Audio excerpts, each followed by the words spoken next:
Hello and welcome to this video, the vegetable garden layout. So I've already prepared all of the prep on my phone, what can be co-planted together. And last year I really think I succeeded with the biodiversity and mixing flowers with vegetables, with herbs, like tall crops, short crops, root crops, cover crops, etc. It's so much to dive into. And this is my sketch from last year. I kind of just sketched it out once my son was sleeping. I had like 2 hours or something. And it was my first time growing in this scale. So I kind of sketched the beds and then I tried my best to sketch the crops and kind of what they look like with trellises and netting, and then I kind of have written everything down, and it's really messy, this layout. So I think I'm gonna try to do it a little bit differently, using first of all just a blank paper with no lines. I think it's gonna help. This I'm actually gonna laminate when I'm done, so I can take it out in the garden and put it in the bed with soil and getting wet. Everything doesn't really matter. I also have post-its, and if I had a printer I would make this layout on the computer and then print it out like the base, and then I could just year by year layer it up. But now I don't have a printer, so I'm gonna have to do it like this year, and then maybe next year I'll do it properly. I have everything on my phone. A little bit stressful and overwhelming, but I do this so that I can kind of relax and enjoy it the rest of the gardening season. I kind of trust my past self that did this prep before. I'm gonna have this old one here just for example, but I'm roughly just gonna sketch out all the beds and then I'll come back. Okay, so here's my layout for the beds, and the way I've done this is calling the beds 1, 2, 3, 4, 5, 6, 7, 8. Bed number 2 and 4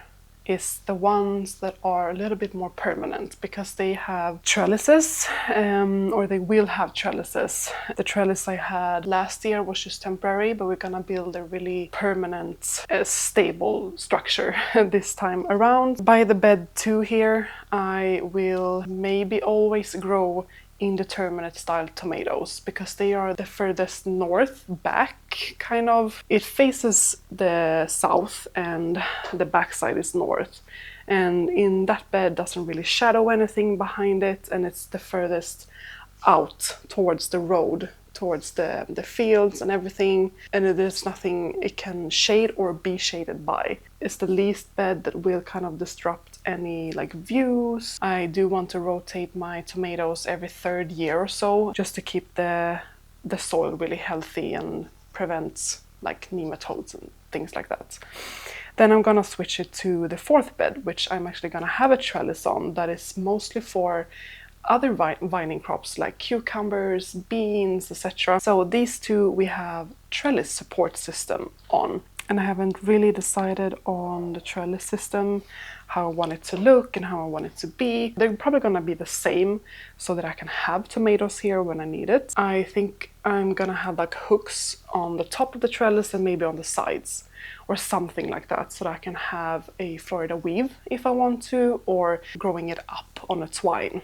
So I can have variations. I can even do a net if I want to when I have cucumbers and beans that I can take off and on. And yeah, this is gonna be the last year to have tomatoes in this bed, then I'm gonna rotate it to the 4th bed and so on. But here I'm gonna have the indeterminate tomatoes, and the indeterminate styles I do have is 2 cherry tomatoes. One is sun gold and one is indigo rose, and then I have the black prince, which is a slicing tomato. So I can fit, let's see, 1, 2, 3, 4, 5, 6, I think. Yeah, probably 6 tomatoes. So then I just do a tomato. So the permanent things I'm gonna write on the paper here, but then I'm probably gonna switch out and add things, and I'm gonna add on post-it notes. And for ground cover, underneath, I'm probably gonna have sweet alyssum growing. And then I already have a thyme here in the corner and an oregano in this corner. So these are kind of permanent, and I already know that. I don't have to write that down. And then the purple basil that I grew last year. I planted it with bush tomatoes, my Roma tomatoes, and they kind of grew the same height. It was crazy, and it kind of smothered the tomatoes. But I'm thinking I can plant them behind here so it will kind of cover that ugly stem of the tomatoes. So then in the front, I guess we can call it, on the south side of this bed, I will have a row of bush beans and then a row of carrots. So the bush beans are gonna be in front of the tomatoes, I guess, kind of like a little bit underneath, kind of the same, you know, as the purple basil kind of hides that ugly stem of the tomato. Bush beans, I mean just regular green beans. They will also fix nitrogen into the soil to the tomatoes, which is great. And then in front, I'm gonna have the carrots. And then in the corner, right here, that I will have 2 butternut squash here on the sides here. One, if I can fit one on the other side here of the trellis. So maybe 3 butternut squashes that will kind of wind down this like pathway-ish here.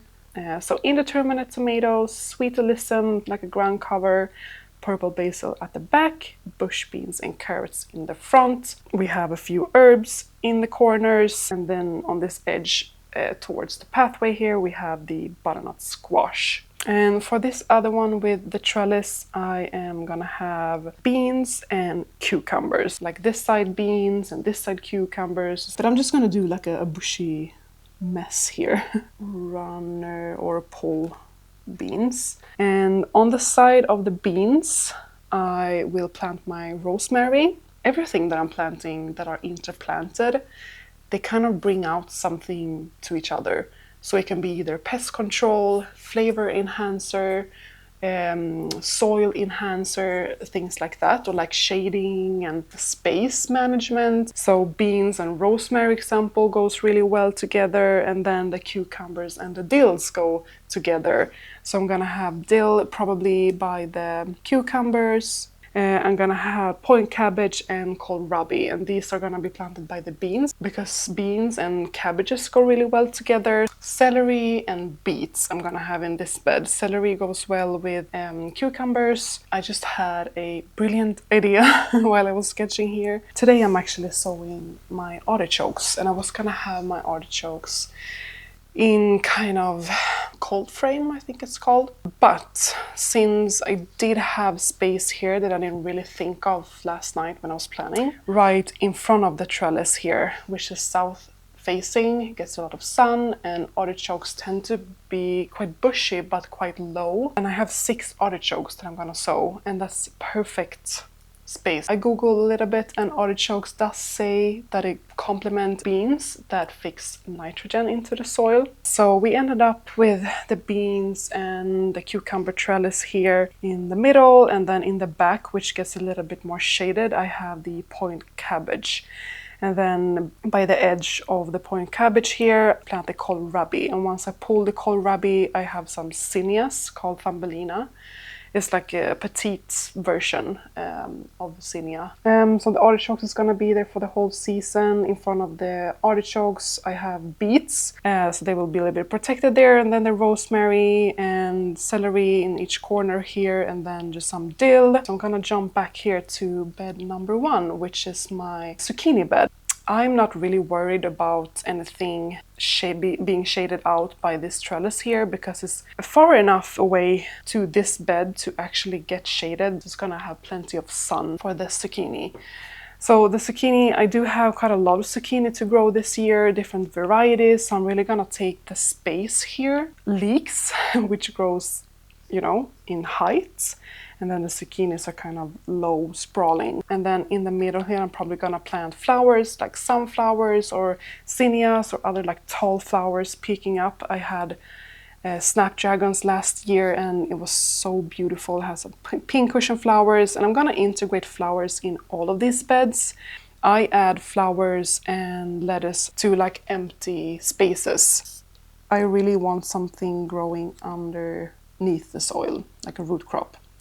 And for that, I'm thinking parsnips. And the parsnips can be, you know, whatever. It can be like around the edge. And then along the middle here, I'll just do like little flowers to indicate that there will probably be sunflowers and zinnias.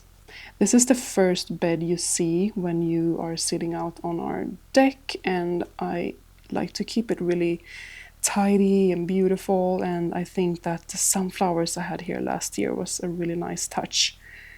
So I'm gonna do that again for sure. All right, so zucchini, leeks, parsnips, tall flowers, probably zinnias and sunflowers. I started on this one with the bush tomatoes that I keep on a single stick like a support. So I'm gonna have 3 of each variety. I'm not gonna do saucing tomatoes this year. I don't know, it was really overwhelming last year. I have a Swedish variety, just a round slicing tomato called Maya, and then yellow donut. And I did this last year too with the aromas. I alternated them a little bit, kind of like in a zigzag pattern, so that they can have full sun. I'm probably gonna do 3 of each variety. And then pumpkins, decorative pumpkins on the side here, which is gonna vine out on the pathway. So basil and lettuce I've written down, even though I said I wouldn't write that down, but I guess I had something in mind. I know that tomatoes and basil and lettuce goes really, really well together. Instead of sweet alyssum, I'm gonna have marigolds. So I'm just gonna have the marigolds spread out here. And then in the middle here, I don't think I'm gonna be able to fit anything, but I might pop in a few tall flowers. All right, for the last 4 beds, I feel like this is going on forever. Bed 5 and 6, I have cover. So I'm gonna keep my spring crops in both of these. They are removable. I did have spring crops in this last year, worked so well. And the chard will add some color to an otherwise quite green, boring bed. In this bed, I'm gonna have just pumpkins on the edge and shishitos. Along with the bright colored chard, I'm also gonna have flowers, of course. Like I had kale there last year. I'm not gonna do kale this year, but it was so pretty. The texture with the big leaves of the pumpkins and then the curly, scrunchy leaves of kale. I'm gonna do chard instead, and I think that will be really pretty. I'm probably gonna do 2 rows of shishitos. All right, so bed number 6, I've already written down the spring crops, which is gonna be radishes, broccoli rabe, pak choi. And then, of course, I'm gonna have lettuce and spinach and arugula. And the lettuce will probably keep on growing if I succession sow them for the rest of the season. So once I've harvested and it's too warm for all of these spring crops, which is probably gonna be like in the late May, I think, I'm gonna remove the cover and I'm gonna plant chili, Anaheim chili, just 1 plant, and then the rest for chili department, I'm gonna have jalapenos, and I'm gonna keep around 4 to 5 plants, and then in the middle I'm gonna have 2 structures. I have one on bed number 7 here too. It does look like a spider web, but it's that bamboo teepee trellis system, which I'm gonna have 2 of them next to each other, and then gonna have edamame beans growing on them. And then next to that, I'm gonna have my aubergine or my eggplants. I do have 2 different kind of varieties. I have the Black Beauty and Patio Baby. So here I'm gonna keep the trellis with the snacking cucumber, the piccolino. And then I'm gonna have my bell peppers in this bed. They were over here last year. So I do have 2 different varieties I wanna grow this year, which is Snacking Purple and Ragin. So Ragin I grew last year and Snacking Purple is new, but I do want at least 3 of each, like sweet alyssum or other beneficial flowers like marigolds. I have parsley and fennel. So fennel and cucumbers doesn't really coexist very well because they compete of like water and nutrition and things like that. So I'm gonna keep my fennels in the back end here by the bell peppers. So in the front I'm gonna have the parsley, and once I'm done with the fennels I'm probably gonna do some fall crops here. I'm not sure what. Let's see. All right, the last bed. Really not much to it because it's my strawberry bed. So the only thing I kind of want to consider is to put up the netting earlier, because I do keep tall flowers together with the strawberries, and last year I had to break up the netting for the flowers to grow up. And a note with the strawberry too is that I want to have different varieties. So you have the June bearing and the ever bearing, and I think there's one variety called Seascape, I'm not sure.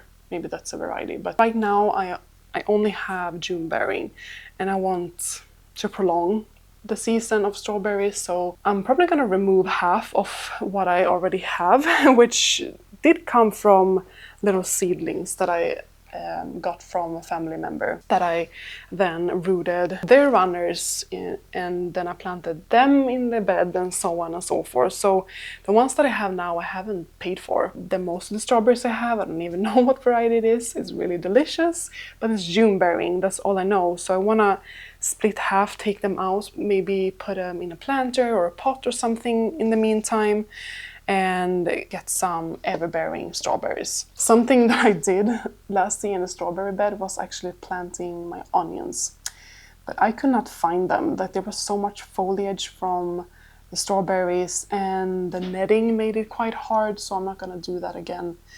Only strawberries and flowers. All right, so here we have it, the finished layout for my vegetable garden 2026.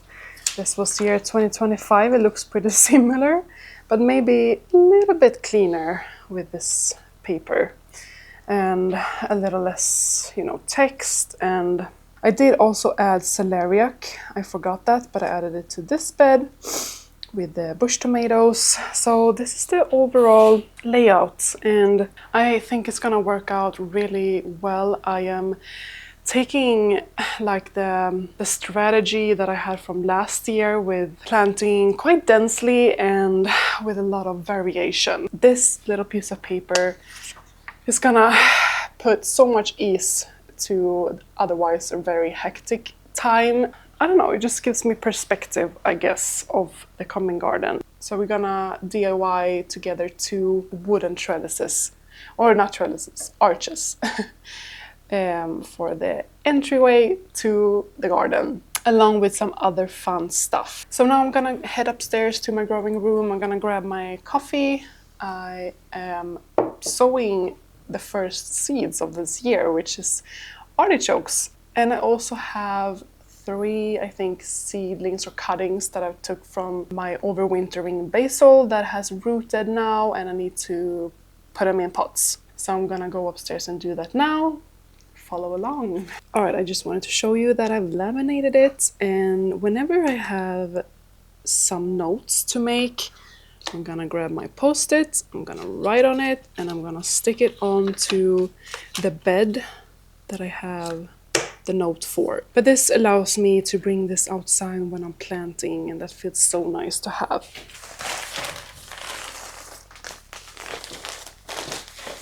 So I got a 6-cell tray here, quite big, because I only want to repot them once and then plant them out. And then I just have this plastic underneath for watering. Here are my seeds.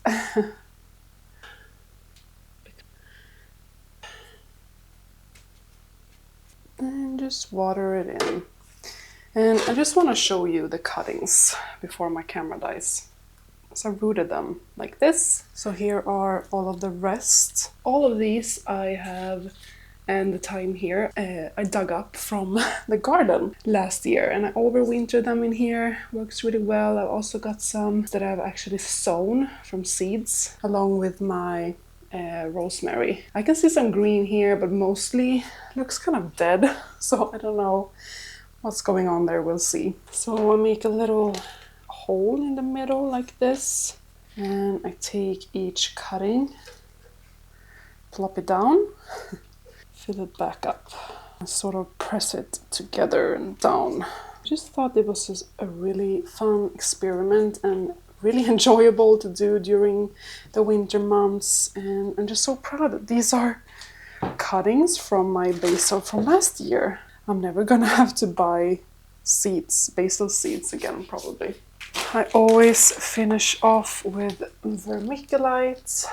I have seen some fungus gnats flying around here. Not good. I need to put up some sticky traps and do whatever I can to prevent that, because last year I lost my tomatoes and some flowers to fungus gnat larvae. I had to restart my tomatoes 2 times, I think. By then I didn't really know that it was fungus gnats, but I do know that now. I can prevent that in so many ways. Looking into some sort of product that you mix in with the soil. I think it's called Natural, but I can't get that in Sweden, so I had to buy nematodes. Since they are a living matter, or like a living thing, I need to keep them in the fridge and then water them out into the soil within a week or something. So I'm gonna buy it when it's time to sow my tomatoes. Anyway, so I'm done with these little projects. Pop on another growing light here and put my artichokes. In case you're new,